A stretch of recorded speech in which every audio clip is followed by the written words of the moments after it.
You're listening to the Mythcreants Podcast with your hosts, Oren Ashkenazi, Chris Winkle, and Bunny.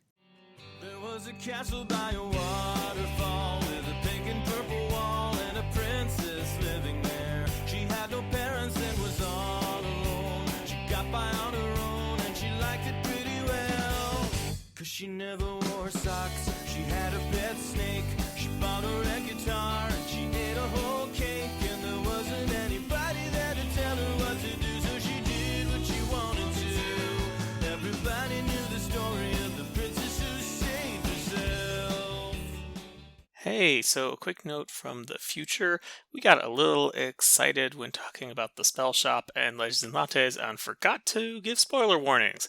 So spoilers for both of those books. Now back to the podcast. Hello, and welcome to another episode of the Mythcreants Podcast. I'm Bunny, and with me is... Oren. And... Chris. So it's been a nice little podcast we've got. I'm sure we're all holding our tea with both hands, curled up under blankets, and maybe we have a pastry next to us that we can dip in our tea, savor, and then just sigh a little bit. And it's been nice, but I hear something bad is supposed to happen. It can't all be good. We could have a sudden burst of violence. Yeah. That's true. Yeah, maybe there was foreshadowing that we went and encountered a xenomorph. So, oh no, I feel something in my chest. Oh no! Yeah, suddenly we all died because of xenomorphs. Secretly in this croissant, there's a razor blade. I'll use it to slash the throat of the xenomorph. Good job. And then we can get back to running our tea shop. Yeah, everything's great. We're all fine here. There was just some gruesome violence. Alternatively, something dramatic could happen, like Chris and I disagreeing on the efficacy of the ending of a certain cozy mystery we both read recently. Oh dear. That would never happen. No, never. Always in agreement. We could have like a sudden conflict with one of those weirdos who writes these essays about how cozy fantasy is destroying literature. That could happen. That could be our sudden final fight. That could be our twist. We could start pretending that Legends and Lattes is equivalent to harboring Jeffrey Epstein. Yeah, what a great essay. But you know, if we have to face these people, we're going to have to actually win them over, right? We have to realize that they meant well all along. They were just going about things the wrong way, and then they become our friends, and soon they're sitting down with us and also holding tea with both hands. The true victory. Yeah, they're just misguided. They're just misunderstood. They can work at our tea shop on weekends. Oh no. So, it's hard to write climaxes for low-tension stories. It's hard to measure out the right amount of conflict. It's like putting sugar in tea. You need just enough. Yeah. So like all of it then, the maximum amount. Frankly, you just drip some tea into the sugar jar. Yeah, it's fine. If you use like sugar alternatives, some of those you don't need to use nearly as much to get the same amount of sweetness. So you should use the same amount for even more sweetness. Boom. Yeah, you could use Splenda and it tastes really gross. I gotta admit, I like Splenda. Yeah, me too. No! I can't tell the difference between Splenda and sugar, and I don't have to use as much Splenda, so that's what I end up using. No, it's just sickly and icky. You know, I'll have to take your word for it. It tastes the same to me. But I have tested different mugs of tea with different types of sweeteners in them, and I cannot tell the difference between Splenda and sugar. You placeboed yourself with sugar. Oh, I was trying to figure out if this is Splenda or sugar or regular tea, and now my knee injury is gone. Although, this could be a fun climax for a story about running a tea shop, where the person is trying to prove that their sugar alternative sweetener is just as good as sugar, or vice versa, prove that you should only use real sugar, none of this fake chemical stuff, right? There's no chemicals in any of this. Yeah, we're gonna go to war with Big Splenda.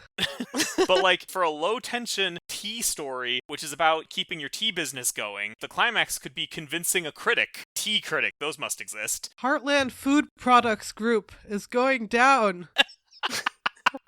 If you wanted to make the stakes a little higher, sure, right? I do think that it's worth talking about why people have so much trouble with this. It's because everybody knows that the climax is supposed to be more tense and exciting, right? That's the one thing that everybody knows before they come to Mythcreants. The only thing.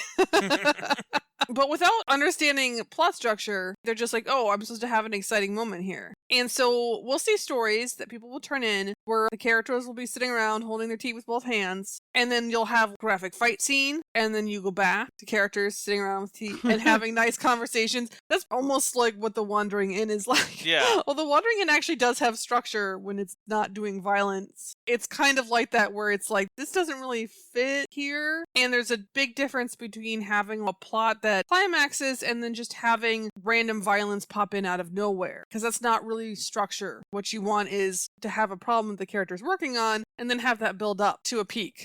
It's the two guys with guns come through the door piece of writing advice that we've debunked. That school of thought doesn't really work anyway, but it especially doesn't work if you're trying to write a cozy. Yeah. I mean, I'm not going to say there's no situation in which you could have two guys with guns come in through the door, but I think that when somebody's thinking of that, they're assuming you know everything else about storytelling, and those guys with guns actually fit your story and actually work for your plot, and not that you have a cozy where somebody is creating a coffee shop and then two guys coming through the door with guns. The average person who's just learning storytelling for the first time doesn't have any of that context or pre-existing knowledge to lug that into, and I think a lot of what we call pseudo-structures are like that. Yeah. The idea is that you're supposed to come to the table already knowing how to tell a story.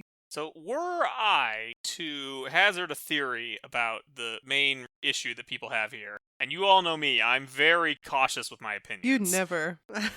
I would say that the biggest reason why people have problems creating a climax or finale for their low-tension story is that people have a really hard time with the difference between low tension and no tension. Mm-hmm. And a number of these stories, which are clearly aiming for low tension, overshoot and hit zero tension. And if there's zero tension, there's nothing to resolve. That's what the climax does. It is a machine that turns tension into satisfaction. And if you didn't have any tension, you have nothing to put in the machine. So then you end up doing all kinds of weird things to try to compensate. You need a conflict that will also be your through line, right? I think that's the other difficult part, is that it needs to be a resolution that comes from what the rest of the story was also about. Yeah.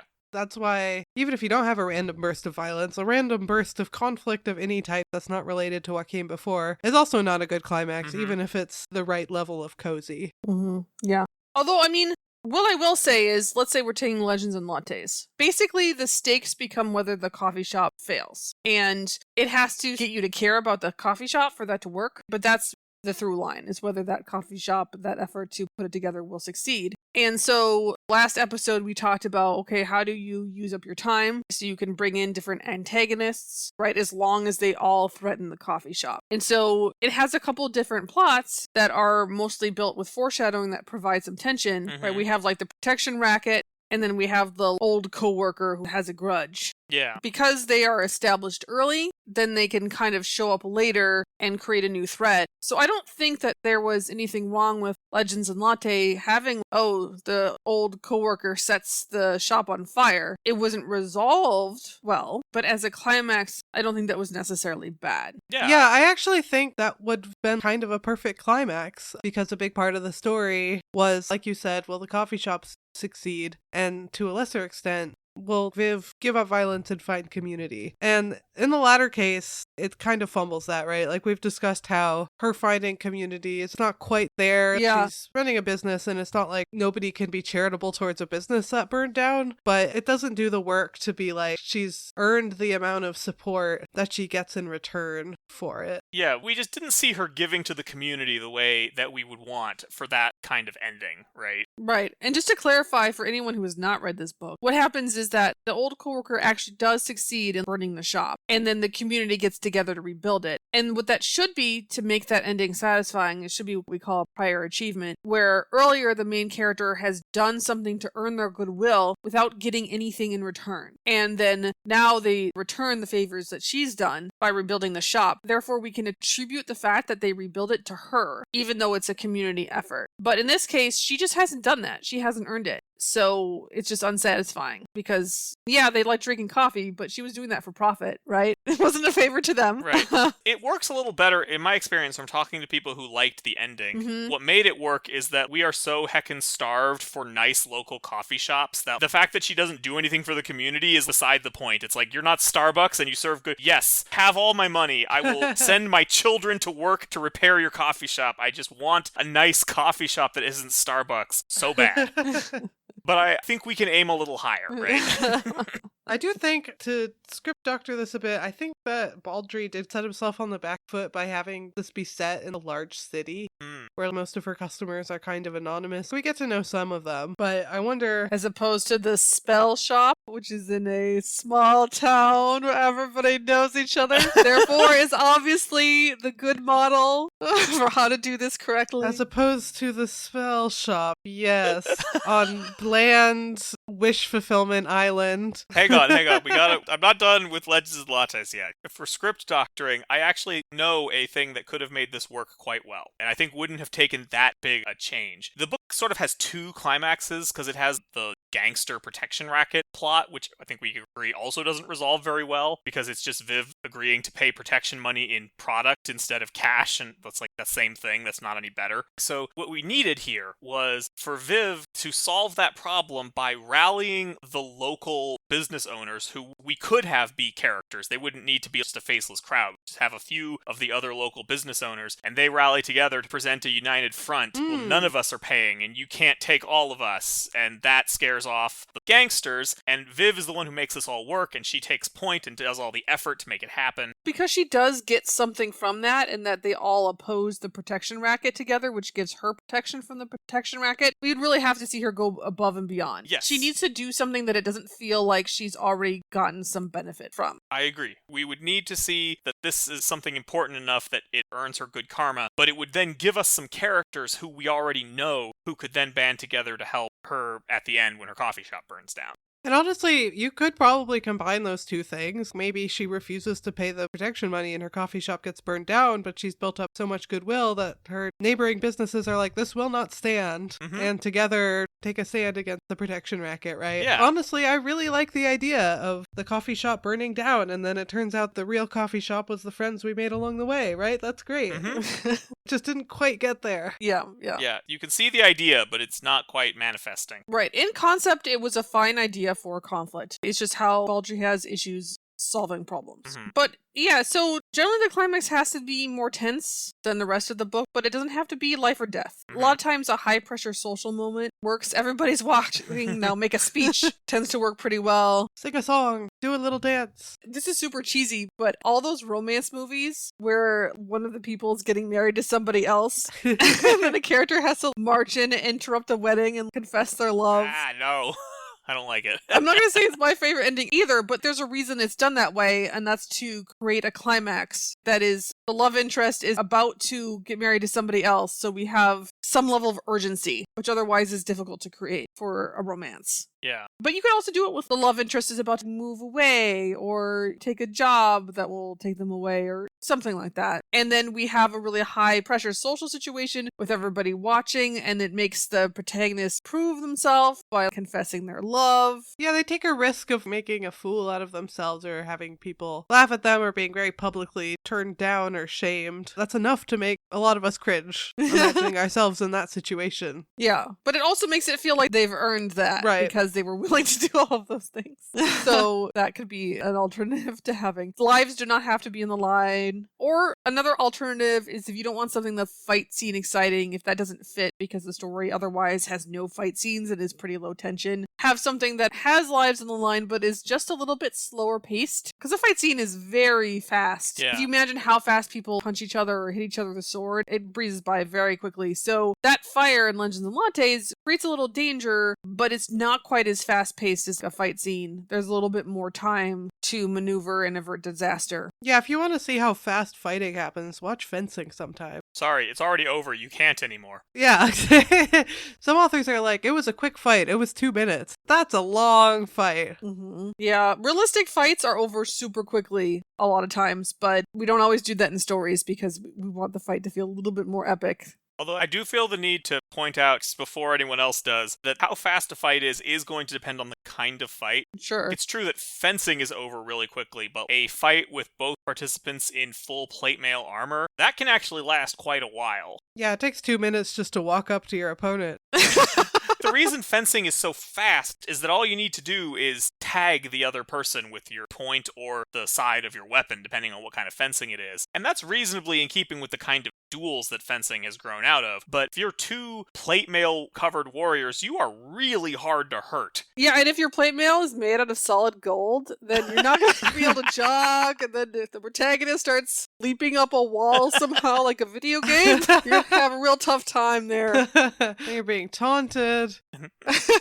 I'm making fun of Quicksilver. Right. It has some very confusing description of the armor, but at least part of the time suggests it's made of solid gold, and you would not make plate armor out of solid gold. You would just not do it. That is not a thing. No matter how rich and vain the queen is, you still would not do that. Certainly not for, like, your random guards to actually wear, right? Maybe a gold-plated one as, like, a display piece if you're incredibly rich, but anyway. Another conflict that both Legends and Lattes and the Spellshop use is hiding something, which is helpful because if someone comes looking for it, then there you go, there's your conflict, right? And then you can resolve that by being clever. And those are both things that can be tense, but don't need to devolve into sword swinging. Yeah. So I have a post on non-violent, exciting conflicts, right? If you want something that still has kind of the excitement that's close to a fight, but you just don't want to have violence, which again, a lot of times in light stories or cozies may not feel like it fits. Chases, for instance, can be really great because you might have to chase somebody who might be chased, and if you create tricky terrain that you have to jump over or trip up on, that can give you some interesting things going on. Yeah. Or I like mazes and labyrinth. You can have cool puzzles and monsters leap out.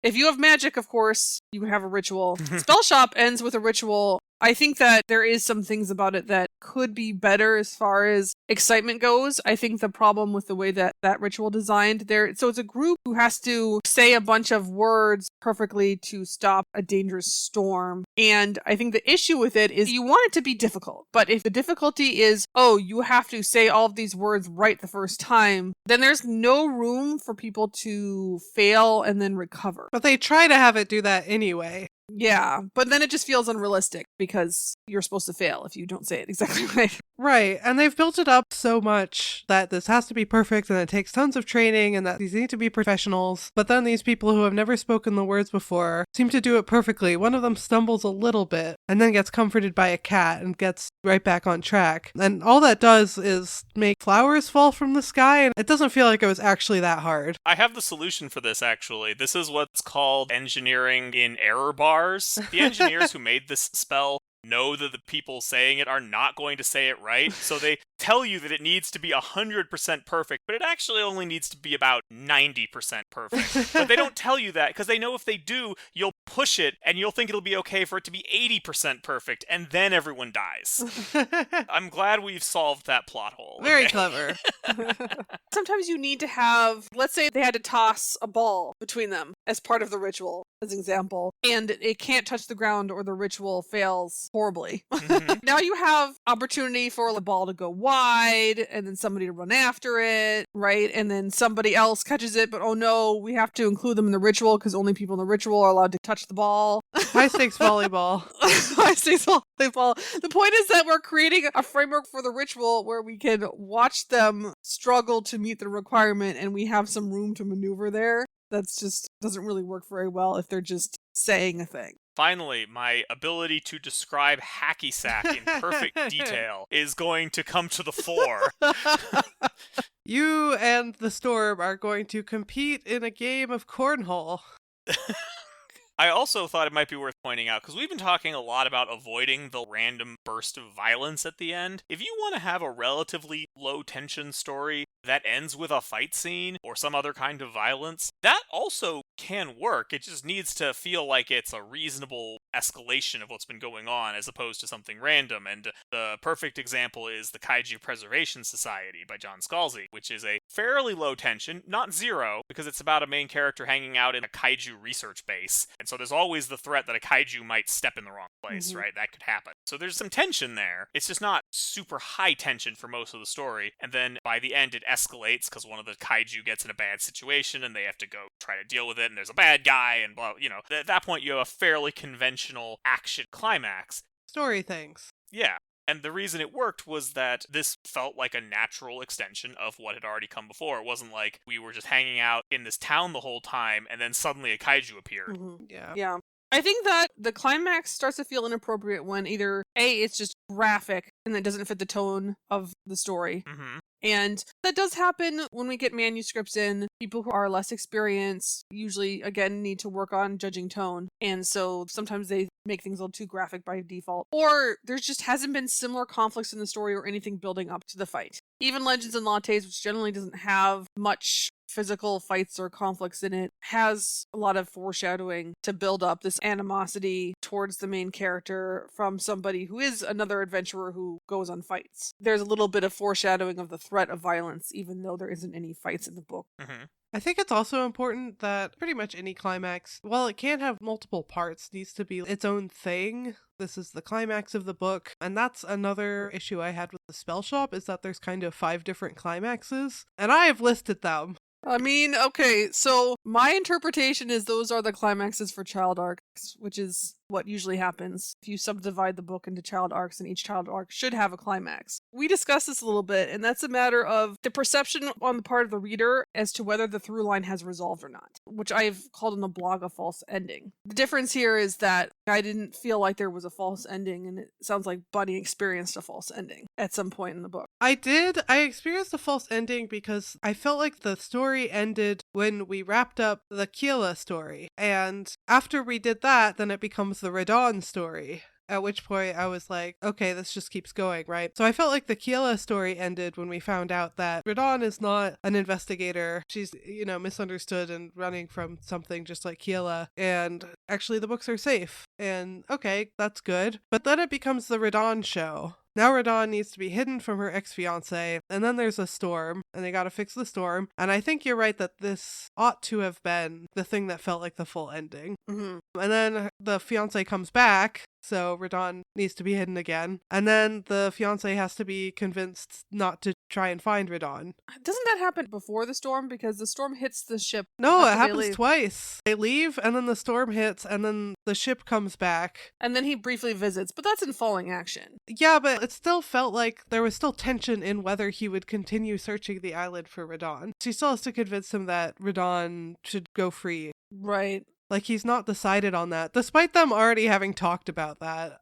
Right, but at that point it's... Yeah, I mean, I interpreted it differently, but that's okay. I think maybe the main reason I found this not super satisfying is that I wanted it to be more about Keela, and it's all about Radon. Yeah, I mean, Keela still has agency, though. She's still the problem solver because she is the one who's coming up with plans to hide Radon, or I think it was Redane. Redane? I listened to the audiobook. I don't know, I just read the book.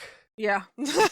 Could be different things. Yeah, my brain just decides to pronounce things. Maybe it's Keela. I've just been calling Keela. Yeah, the audiobook narrator pronounced it Keela and Redane, I think. But regardless, she still has agency. She's the one who chooses that they should hide Redane and has agency and is put on the line. Redane is off hiding somewhere, and then she's the one who has to talk to the people who are coming in looking for her. So that's why I didn't feel like the end of the story was about Redane instead of Keela, because Keela still has that agency. I do think there's, again, a question of interpretation because Redane comes in and threatens to expose Keela. There's a question of, okay, once that's done, do you still feel like there's a threat of Keela being exposed or not? And I think that could be why you feel like that's tied up, because after that's resolved, you didn't feel like there was any more threat to Keela being exposed. Whereas knowing that somebody is coming for Redane, you could ask, okay, well, is that somebody also going to expose Keela in the process? Because there's still that guy in town, that really grumpy guy. Yeah, the hero hater. Who's clearly just there to create some tension of her being exposed. And then we ship him off at the end like a sack of potatoes. Yep, we ship him off at the end. And he hates jam. But he's there to say, not only is she hiding Redane, but she's no good and she's got her spell books and stuff. So yeah, that's how it ends. There is a notable tension slump between the reveal of Redane and when it heats up again later. Mm-hmm. So I can see how that could cause some... Wait, is the story still going? Yeah, I guess... Oh, okay, here we are. Yeah, I think what was supposed to be happening there is Redane initially comes in as an antagonist, right? And then, of course, because this is a cozy, we befriend her. Yeah, you got it. And then once we befriend her, somebody else might come after her. And I think that is supposed to create tension, but it just seems so unlikely because this is an island that's way out, far away. So the idea that somebody would specifically come looking for her there when nobody's come looking for Gila there or anything else Within like a day or two. seems really unlikely. So I just did not feel any tension over that. And then I think the tension picks up when somebody actually shows up looking for her. Yeah, the island is so idyllic, though. Everyone eventually ends up there. It somehow has better food than the big city. Totally how rural towns work.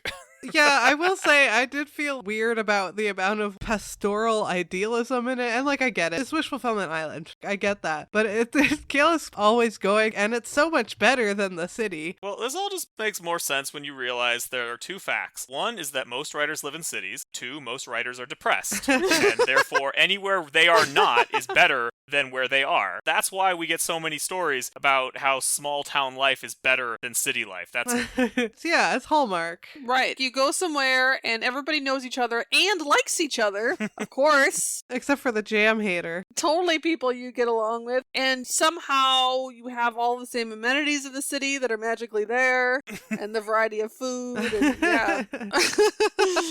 Yeah, there can be one grumpy guy, but he'll leave and then everything's great. one rude boy. One rude boy. One rude boy who we can ship off at the end. In my opinion, having an Imperial investigator threat and then a warship was too much. I think we could have had one or the other and then had the storm conflict and resolved that with a little more trouble. And then that would have wrapped both the Keela needs to find community, the storms are affecting the island, and the spellbooks plot all at the same time. Yeah, that might have. I think the tricky thing there is these plots where you have an antagonist that is just a little misunderstood and you can make friends with them. Those are really hard to pull off and make everybody stay in character without making it like they just turn into a different person. And so keeping them short, I think definitely makes that easier, because in most of those situations, in my experience, if you think about their character and you just make them act in character, they don't really want to fight that much. If they're that kind of person who's just like some kind of misunderstanding happening here. What did you think of Kaz threatening to murder Redain? Oh man, that